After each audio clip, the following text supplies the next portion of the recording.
Isa sa pinakamagandang pasyalan dito sa San Pablo, Laguna. Ito ay Tayak. On the way na kami. Tingnan, pakita ko sa inyo kung gaano karami ang hagdanan doon. No? Kung hindi ako nagkakamali, 600 step ang aakyatin namin. Let's go! Kung nakikita nyo yung daan, mga brother, sobrang tarik, no? So sa lahat ng mga nagpaplanong pumunta rito, mag-ingat kayo sa pagmamaneho kasi mahirap na baka ma-aksidente kayo. Alright? So tuloy natin ang biyahe. Malapit na tayo, mga brother. So nandito na kami, mga brother, no? Ang problema lang, biglang umulan, no? Bakit basahan na kami, oh? Diba? So try namin. Titigil, no?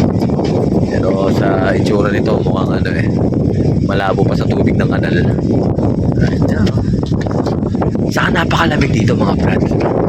Ang sarap bumomba. Mga brother, tatahakin na namin ang hagdanan. 600 step. Let's go. As in, malaking barko. Oo, tapos may bisikleta ron. Kung ano yung ano. Mataas-taas to, brother. No? Nako. Nababasa na po kami ng ulan. Pero tuloy. Mataas-taas na. Buta nga, pwede natang kotse. Baka pa yun mo kotse dyan pataas, no? Hindi. Ito yun. Walang...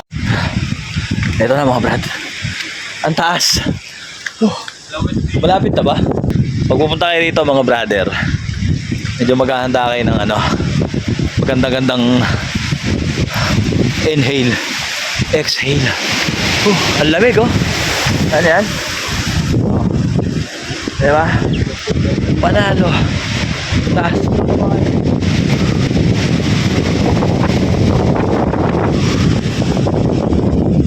Timothy Shade. Masyado kasi makasaysayan to, brother, ito.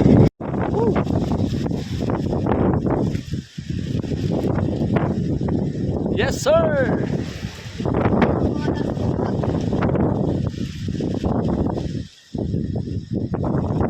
Nature.